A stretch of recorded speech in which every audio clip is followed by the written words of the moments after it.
저는 베이스캠프의 이진희 영어 선생님입니다. 만나서 반갑습니다. 네. 저랑 오늘 같이 우리 여러분 1학기 기말고사 기출문제가 어떻게 나왔었는지를 한번 같이 보고요. 그 다음에 우리 2학기 때 내신을 잘 가기 위해서는 어떤 노력을 기울여야 하는지 한번 같이 살펴보도록 하겠습니다. 자, 여러분들의 시험 유형, 난이도는 이렇게 돼요.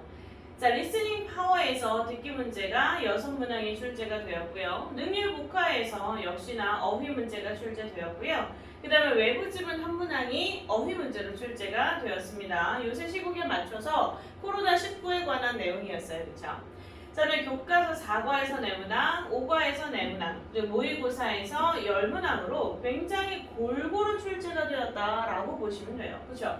뭐 어느 하나 빠뜨릴 수 있는 게 없습니다. 나는 이번에는 선생님 단어는 아닌 것 같아요. 단어는 던질래요. 이렇게 이야기를 할 수 있는 시험이 아니에요. 뒤에 가서 조금 더 자세하게 말씀을 드리겠지만 굉장히 듣기부터 어휘, 교과서, 모의고사 골고루 출제가 되었다라고 보시면 될 것 같아요. 자, 그다음에 구체적인 시험 유형과 난이도 분석은 이렇습니다. 듣기는 리스닝 파워에서 나왔고요. 약간 중간 정도의 난이도다라고 보시면 될 것 같아요. 어휘는 외부 지문에서 7번 문항이 출제가 되었는데 이거는 사실 난이도는 하였어요. 우리가 면역체계, 코로나19 뭐 이런 이야기하면서 여러분들이 이거 외부 지문이야. 게다가 코로나19에 관한 내용이야. 겁을 먹지 않았었다면 그러면 좀 쉽게 풀 수 있는 그런 문제였다라고 보시면 될 것 같아요. 자, 나머지는 계속해서 능률 복화고요. 능률 복화에서 형태가 굉장히 다양하게 출제가 되었습니다. 그 다음에 이제 교과서 문항도 어휘로 나온 것들이 있고요. 그 다음에 모의고사에서 이렇게 나왔는데 이제 빈칸 문제 같은 경우는 보통 이렇게 변형이 되었다라고 보시면 될 것 같아요. 그리고 특히 20번 문항은요. 모의고사 출처였고 그리고 난이도가 상이었어요. 왜냐면 변형되어 있는 보기양을 해석하는 것이 조금 어려웠을 거기 때문이거든요. 변형되어 있는 보기양이 좀 길었어요. 이제 길었기 때문에 이걸 해석하는데 조금 시간이 많이 걸렸을 것 같다. 그래서 난이도를 3으로 잡아놨습니다. 자, 어법 교과서 4과, 교과서 5과에서 하나씩 출제가 되었는데 모두 고르기 유형으로 출제되었기 때문에 어법 유형도 그렇게 만만하게 풀 수 있었던 유형은 아니었다라고 생각이 됩니다. 왜냐면 모두 틀린 것의 개수를 고르시오, 맞는 것끼리 짝을 지으시오 이런 식으로 하나만 확실하게 틀렸다라는 것을 알아서는 풀 수 없는 문제들이었거든요. 모두 고르기 문제였기 때문에 좀 어려웠을 것이다 라고 생각이 됩니다. 자, 그 다음에 이제 24번이에요. 24번이 아마도 오답률 1위 문제가 아닐까라고 제가 예상을 해봅니다. 구체적인 통계는 아니겠지만, 통계를 알 수는 없지만, 시험 문제에서 하나 틀렸어요. 한 친구들이 보통 24번을 틀렸더라고요. 그래서 아마도 24번이 오답률 1위의 문제가 아닐까라는 생각을 하게 됩니다. 그렇죠? 이거는 주제를 고르는 문제였는데요. 모의고사 출처였고요. 여러분들이 문제를 딱 읽고 이게 도대체 뭘 말하는 거지? 뭐 물어보는 거지? 라는 생각을 하셨을 법한 그런 문제다라고 생각이 됩니다. 자, 다음에 26번 빈칸 2개짜리였기 때문에 제가 이제 이렇게 해놨고요. 그 다음에 이제 27번도 마찬가지입니다. 1치분 1치 문제는 보통 그렇게 어려운 유형으로 나오지 않아요. 근데 보기양이 영문 보기양이었기 때문에 조금 어렵지 않았을까라는 생각이 든다라고 보시면 돼요. 자, 그다음에 모의고사에서 내용 유추 문제가 난이도 상의 문제로 출제가 되었습니다. 이거 여러분 기억나시죠? A번은 또한 B번과 같은 내용이다. C는 D에서 찾아볼 수 있다. 이런 식으로 우리가 그 모의고사 지문을 정확하게 처음부터 끝까지 다 알고 있지 않는 한 손도 못 대는 그런 문제였다라고 볼 수가 있을 것 같아요. 그렇죠? 문장 삭제 문제는 그렇게 어려운 난이도로 출제되지 않았습니다. 자, 서술형이요. 첫 번째는 누구나 다 맞추셨을 거예요.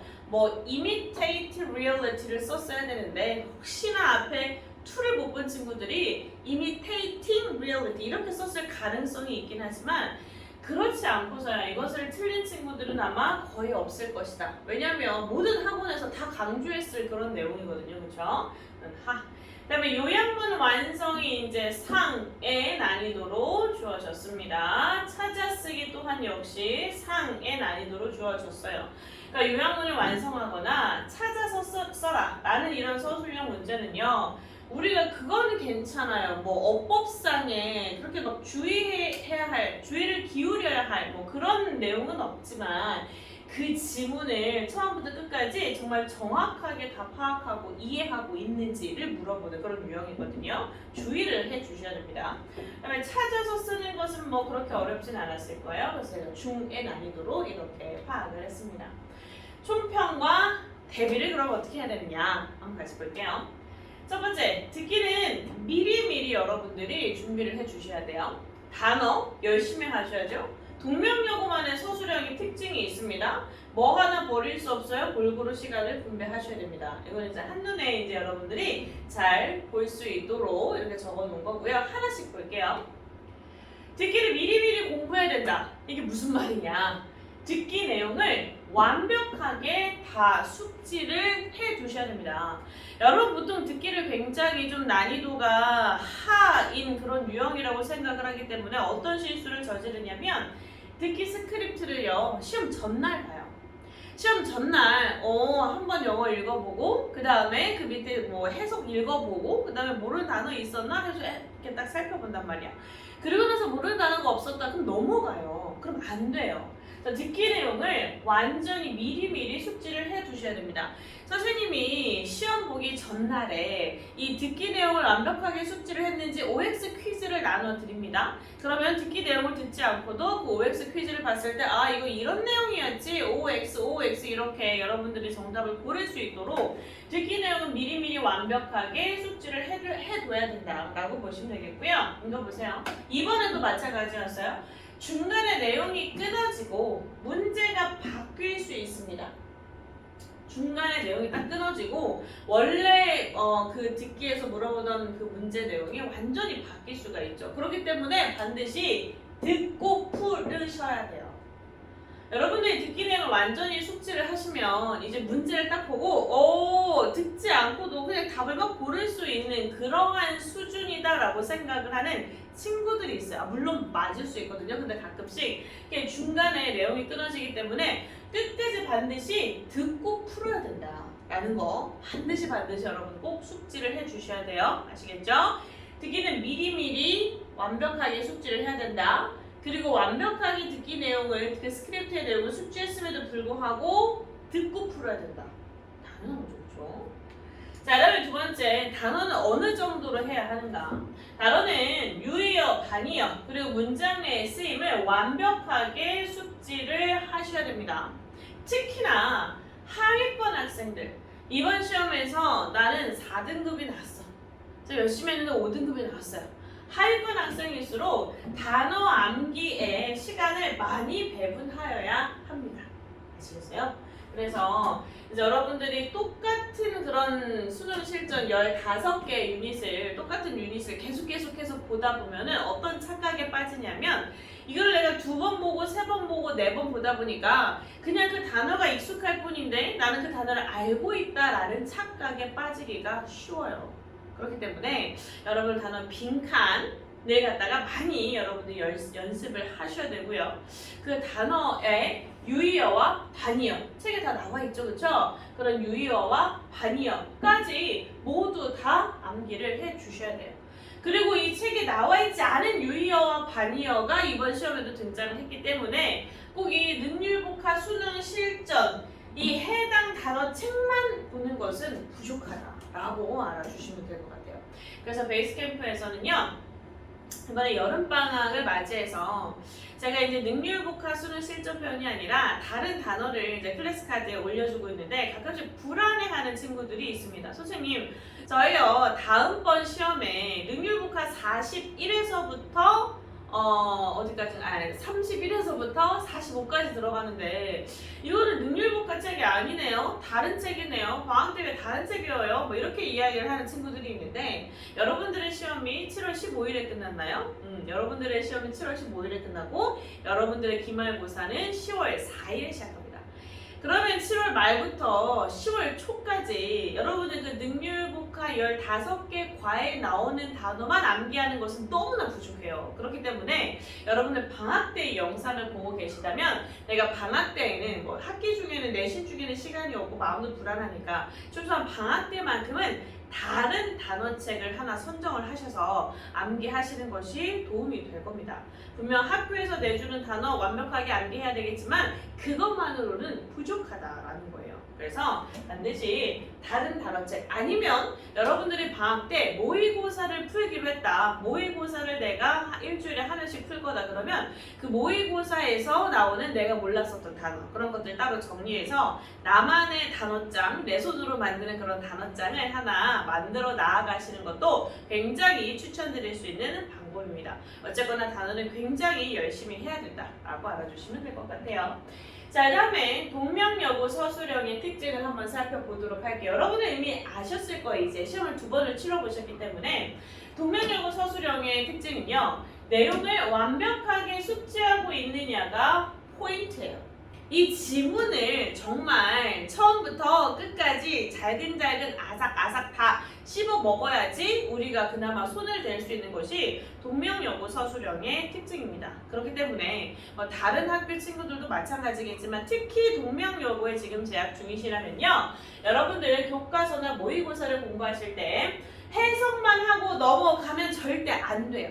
해석이 된다? 오케이. 이렇게 넘어가는 것은 공부를 한 게 아니에요. 여러분 내신 때문에 공부를 한 게 아니란 말이에요.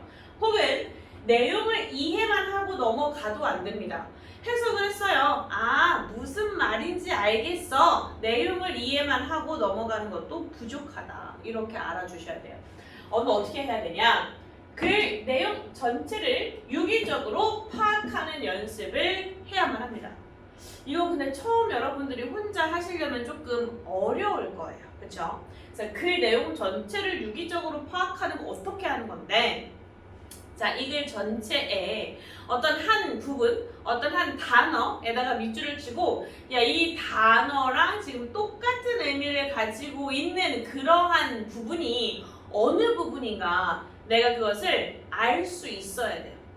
뭐 예를 들어서 특히나 어떤 두 가지의 내용을 혹은 두 가지의 개념을 비교 혹은 대조하는 글이다. 그러면 이 A 개념에 해당되는 아이들이 어떠한 모습으로 지금 모양을 바꾸어서 서술이 되어 있는지 혹은 B 개념에 해당되는 아이들이 어떠한 모습으로 지금 모양을 바꿔서 똑같은 개념으로 본문에 제시가 되었는지 이것을 여러분들이 아셔야 돼요. 그러니까 해석만 하고 넘어가면 안 돼요. 아, 해석을 하고 이게 무슨 말이겠구나 내용 이해만 하고 넘어가면 안 돼요. 그러면 주제 문제는 맞출 수 있겠죠. 그러나 동명여고의 서술형 문제를 맞추기는 힘들다라는 거예요. 그래서 이 글 전체의 내용이 무슨 내용인지는 당연히 파악을 하셔야 되고요.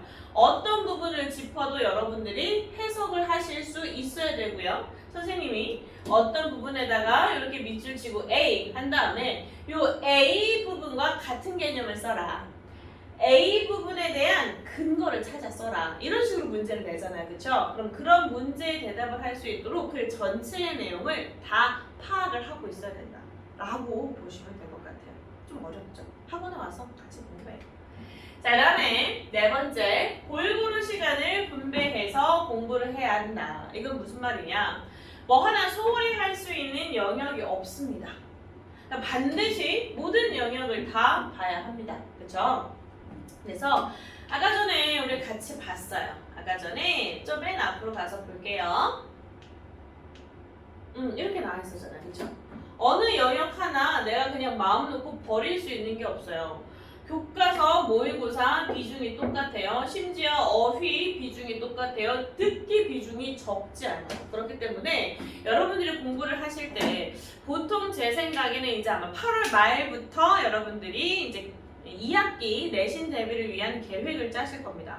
그럼 이제 8월 말부터 혹은 뭐 약간 조금 늦은 친구들은 9월 초부터 이제 2학기 내신 대비를 위한 계획을 짜실 텐데 그 계획을 짤 때 어떤 부분 하나도 여러분들이 소홀하게 생각하시면 안 돼요. 골고루 시간을 분배해 주세요.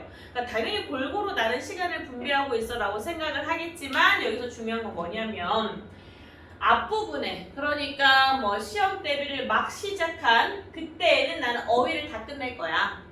그리고 시험 대비 중간에 들어가면서 나는 교과서를 다 끝낼 거야.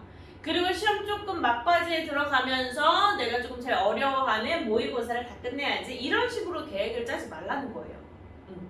이런 식으로 계획을 짜지 말고 여러분들이 이 시험 직전 날까지, 직권 날까지 각 영역 있잖아요. 듣기, 어휘, 교과서, 모의고사 각 영역을 골고루 한 3번 정도는 돌아볼 수 있도록 그렇게 계획을 꼼꼼하고 구체적으로 작성을 해라.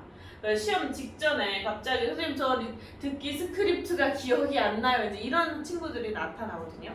시험 직전에 선생님 저 능률보가 다 외웠는데 막상 지금 시험 보려니까 기억이 안 나요. 이제 이런 말을 하지 않도록 여러분들이 시간을 골고루 분배해 주시면 좋을 것 같아요.